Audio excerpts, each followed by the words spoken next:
be here in Montgomery. Come on in. Come join us.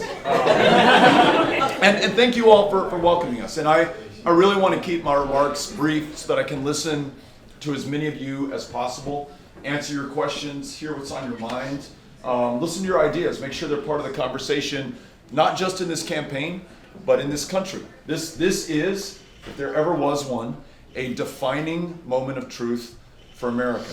These are the most perilous times that we've ever seen, and you don't have to look far to find the truth in that statement.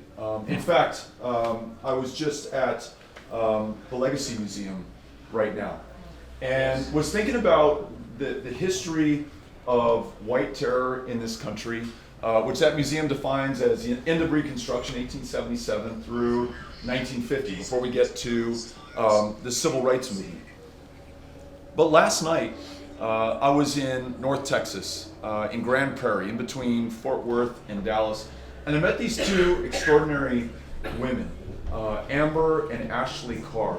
Their sister, this last weekend, Tay Jefferson, was shot in her own home. Black woman who was taking care of her 8-year-old nephew in her own home, in fact, in the bedroom of her own home.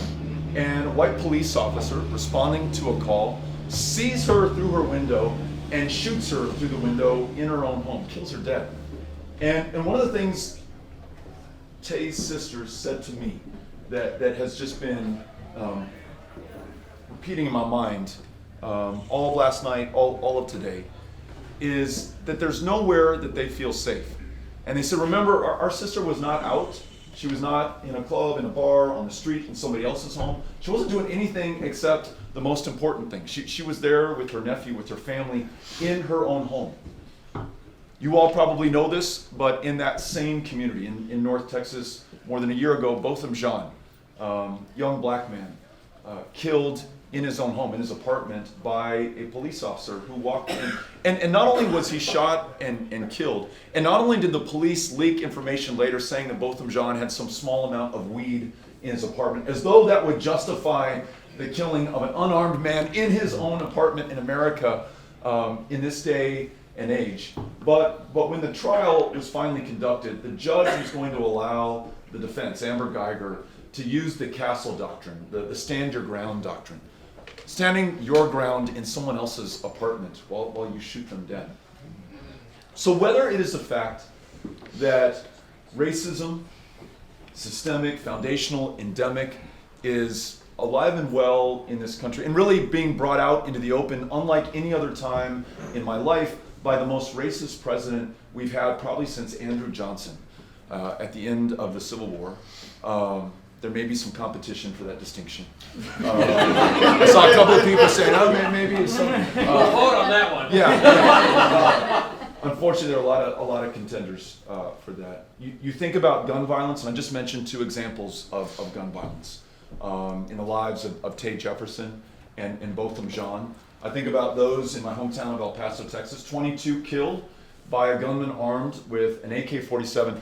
Now, those of you who know your guns know that that weapon was designed, engineered, sold to the militaries of the world because it is devastatingly effective at killing people, very efficiently and in very great numbers. 22 killed in under 3 minutes. When the Second Amendment was ratified and adopted, it took 3 minutes to reload your musket. There's no way that anyone writing that amendment, or the framers of our Constitution, could have envisioned the kind of carnage that we can visit upon one another right now. 40,000 people are killed every year in this country through gun violence. No other country on planet Earth comes even close. If you think about the fact, and the youngest among us will probably bring this up if I fail to do this, but that this planet right now is cooking so fast that on this trajectory it will no longer support human life in the generations to come. We're not supposed to raise the level of temperature on planet Earth above 1.5 degrees Celsius over what we had in the Industrial Revolution. We are almost there right now, and in fact we're going to warm 4 or 5 degrees by the end of this century.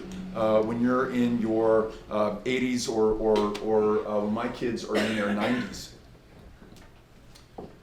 And we know that the storms and the floods and the fires and the droughts that we're seeing across this country, all over this world, disproportionately hitting lower income communities and communities of color.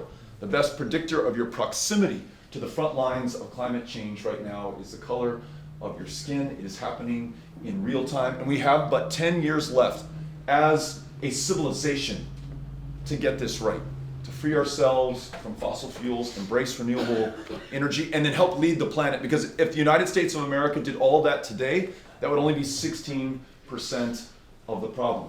You've got 10 million people living in this country who came here from other countries, undocumented immigrants, very often working the toughest jobs available in the United States of America today. They, and more importantly, their kids, your same age, living in fear that they will be picked up, detained, deported back to a country which in some cases they have not visited in years or even decades. You've got folks in this country working 2 or 3 or even 4 jobs just to make ends meet. Strangers in their own economy, on the outside looking into the wealth and the greatness that is produced in America that they are effectively and functionally locked out of. People with diabetes crowdfunding insulin treatment, though insulin was developed 97 years ago. In the USA. Actually, I read in Canada. But this may continue our debate about the most racist presidents in American history. 97 years ago, Canadian scientists come up with insulin, and they sell it to the Canadian government for $3 Canadian with no hope of profit or patenting or royalties, because they just want to save the lives of their fellow human beings. And in the wealthiest, the greatest, the most powerful, the most medically advanced country on planet Earth today, people are dying of diabetes, of the flu, of curable cancers. Not to paint too grim a picture, but to be honest and realistic about what we face, this is where we are today. And those are just some of the issues that are important to us. And so how are we going to meet this challenge together? Because if we fail, we don't only fail one another, we don't only fail you, we fail every generation that follows us going forward. We have to do this, in my opinion, without fear. We have to be unafraid to believe that we can make the solutions to these challenges possible.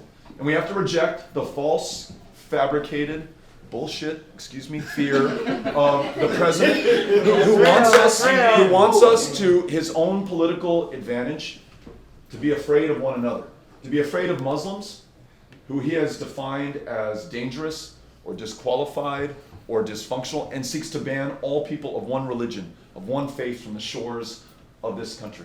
He wants us to be afraid of immigrants and asylum seekers. He has called them animals, predators, and invasion and infestation, dehumanizing terms so that we will treat them as less than human. And in this country, we have lost the lives of 7 children in our custody and care on the US-Mexico border. Children who survived a 2,000-mile journey fleeing the deadliest countries on the face of the planet to come to this country, one of refugees, asylum seekers, and immigrants, to meet their worst nightmare, not their salvation or their refuge.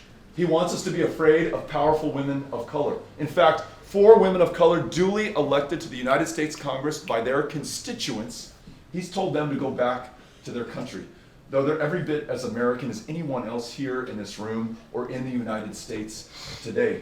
And the consequence of this fear, this fake, fabricated fear, a rise in hate crimes every single one of the last 3 years. The day after he signs an executive order attempting to ban Muslim travel to the US, the mosque in Victoria, Texas is burned to the ground. That gunman who came to El Paso, Texas, he was driven, inspired by the president and his warnings of invasions and infestations.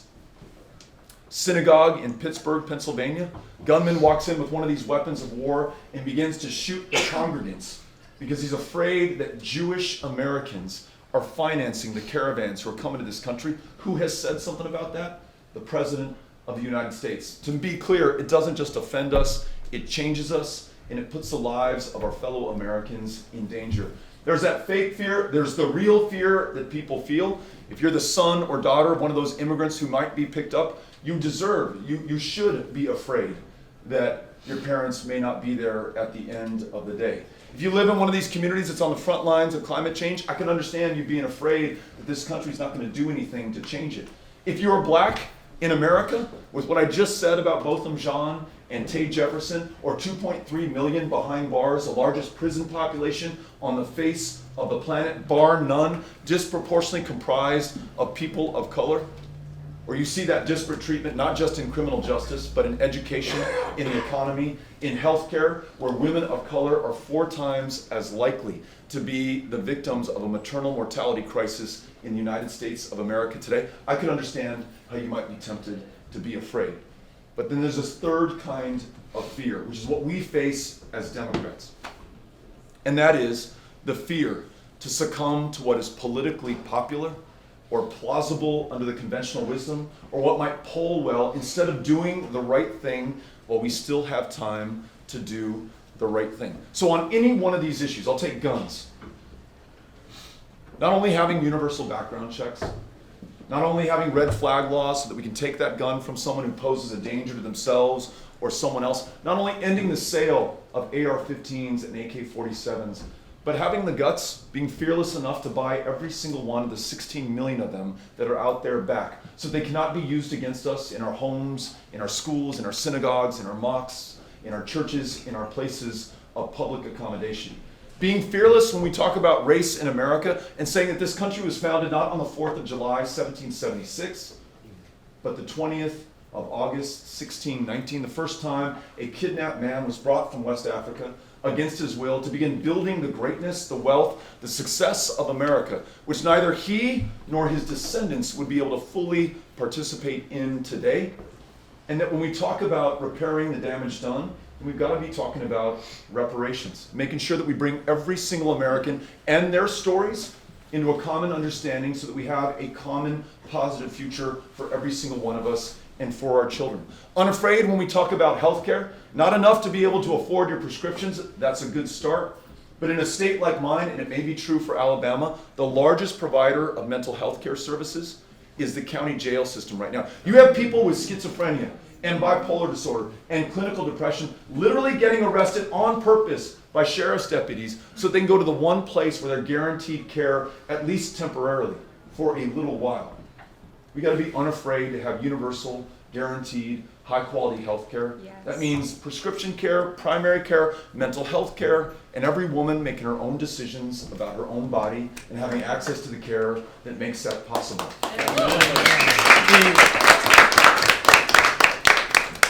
We've got to say we don't care. No me importa how it polls, what it does to our prospects in the next election, how popular that is with the rest of the country. The challenge for us right now at this moment of great peril is to do the right thing. And in so doing, I think we produce a moment of great promise and potential for America. That is how, that is why I am running. That's the way in which I want to serve this country. Making sure that I bring everybody in, leave no one behind, take no one for granted, and count nobody out. And do this in service to the greatness, the ambition, the aspiration that should define us, instead of our fears and the smallness of this moment. So that's what brought me out here today, to introduce myself to you, to listen to you, to hear your questions, to encourage everyone in this room to be unafraid as we go forward. Thank you all for having me.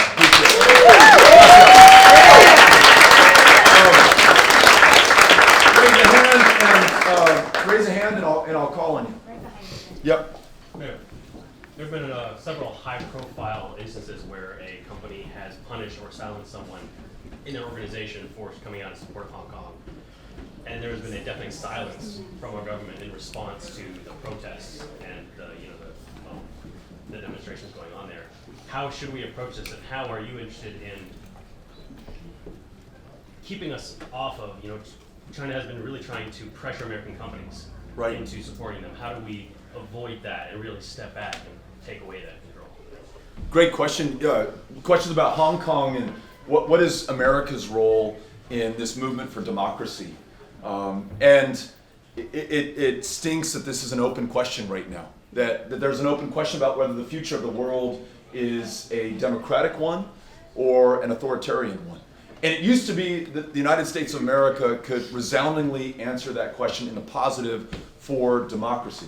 I mean, we were supposed to be the world's greatest democracy. We were supposed to stand for freedom and liberty around the world. And yet at this moment, we're turning our backs on the great democracies of this planet, and we're embracing the thugs, the strongmen, and the dictators around the world. Vladimir Putin, Erdogan in Turkey, Al-Sisi in Egypt, Mohammed bin Salman in Saudi Arabia, who's able to murder an American-based journalist with complete impunity and then bomb the next country over in Yemen back into the last century and into the next great humanitarian crisis. And then as young people in Hong Kong, not in the United States of America, are standing up, marching, and willing in some ways to sacrifice for this ideal of democracy, we should have their backs. And not just the President of the United States, but every single American institution. So, to some disappointment, we watched the NBA keep an eye on the bottom line and the $1.5 billion deal that they've negotiated in China. We see our internet companies self-censoring and censoring their users and the people on their platforms in order to avail themselves of the market in China. Maybe the one great example I have for you is South Park. I don't know if you all saw this, but they literally wrote a script and then aired it in China, seeking to offend every sensibility of the Chinese Communist government, and then got banned from being there, losing out on all future profits for that show. But that's fearlessness. That's being courageous in the face of fear and adversity and doing the right thing. So, as president, I want to stand up for that. But in the meantime, before we're there, all of us have the chance to do that. And not just to stand with those in Hong Kong. It could be the Uyghurs also in China, the Rohingya in Myanmar. Any oppressed minority that are standing up for their rights. This should be the business of the United States to have their backs. And so let's make sure that we all raise our voice in doing that. Thanks for the question. Yeah. Yes, ma'am. Hi, I'm 17 and turning 18 next week, so this will be my first Awesome. vote. But I'm mostly interested in the issues that hit Alabama voters the most, and a big issue is also healthcare in rural communities. So I wonder if you could speak upon that subject. Questions about healthcare in rural communities. We are seeing so many rural hospitals and rural clinics close down all over America. And it is speeding up the death of so many of these small communities. You see enrollment in their public schools beginning to decline, harder to attract teachers and public servants there. The hospital goes away as well. How could you talk your child into moving back after they've achieved their college degree, begun their career? How can you attract new talent into your community if you cannot literally provide for their health or for their education?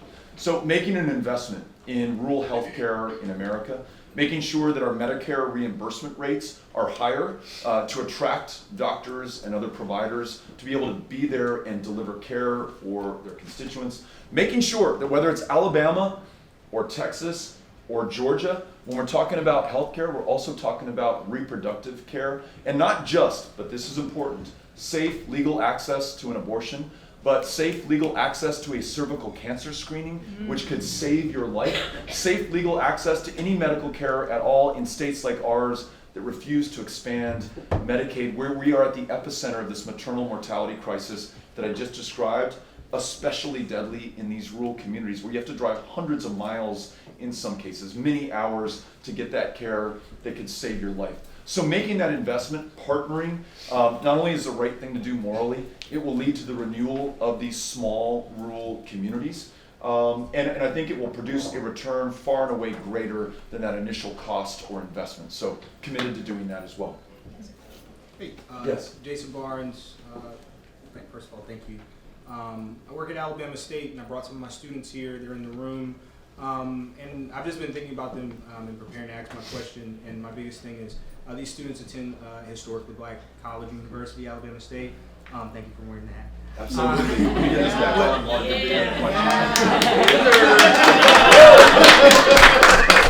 The biggest thing that I want to talk about is funding. HBCUs have lacking funding compared to their PWI counterparts, and they produce the number one, the best, the most well-educated African Americans in this country. And what they're lacking and what these freshmen and sophomores and juniors and seniors are lacking is funding in their programming. Their schools are falling apart, they're dilapidated, the buildings are old, and they need this leg up. We just saw that the Senate was on the floor for the $250 million funding for HBCUs, but that's split between 101 universities. Right. What can you do to address this? Couple thoughts. First of all, I agree with the premise of the question. Extraordinary value for America at large, for our economy, for ingenuity, for innovation, for everything that makes us proud of who we are. And we see that at HBCUs. Two, you're absolutely right. Their endowments are much smaller than we see at other colleges and universities across the country, meaning that it is very often for students far more expensive to attend an HBCU, higher levels of student loan debt graduating from an HBCU. How do we meet this challenge? We could begin by doubling that amount that you just described that was being debated on the Senate floor, and then adding an additional, over the next 10 years, $500 billion to HBCUs and other minority-serving institutions, in large part to train professionals across all disciplines, but I'm especially interested in those who are interested in public education. I mentioned the disparity in criminal justice in this country. I didn't know until I listened to those who'd experienced this that it begins not in high school, and I thought about that schoolhouse to jailhouse pipeline, but when a child is 4 or 5 years old in a kindergarten classroom, 4 or 5 times as likely to be disciplined or suspended or expelled if that is a child of color versus a white child in the same classroom. Not only do we need equality in educational funding, that's part of what we're talking about, we need true equity in education in America. And if we have more teachers who look like the students in front of them, we're going to get far better results going forward. And not just addressing the disparity in discipline, but in educational attainment and outcomes. Again, great for those students and their families, wonderful for this entire country. So by making those investments in HBCUs, again, the American taxpayer gets an extraordinary return on the investment that they have made. And by going to the HBCUs where we've held town hall meetings just like these, I see that value right in front of me. I want to make sure that as we discuss plans to make higher education more affordable, more accessible, more available, we do not do this at the expense of HBCUs. And that when we talk about the cost of education, that it not just be tuition, that we include room and board and books. And for those who've already gone to an HBCU and have incurred student loan debt and are having a hard time paying it back, they dedicate any part of their lives to public service. Teaching in a classroom, working in a VA to take care of veterans who put their lives on the line for this country, then we will clear completely their student loan debt so that they can focus on that public service and get ahead in their lives. So, thanks for the question. Appreciate it, and they have it. Sir, yeah, I'll let you call and come. Congressman, you have one of the strongest positions in terms of gun control, and I applaud that. As a veteran of the Vietnam era and a medic, and now a practitioner in physical medicine, being down here from Rhode Island to lecture at ASU in that capacity, I don't think you go far enough, because we do not need basically combat weaponry in our society. And even though you have a buyback program, that should be a forfeiture program, because this is a public health issue in our society at this point in time in terms of the saturation of what we have for guns in our society. And yet we're dampened in terms even where physicians can't talk about it with their patients. So I applaud you, and all I can say is encourage you to go forward with that position, because we need that in our society.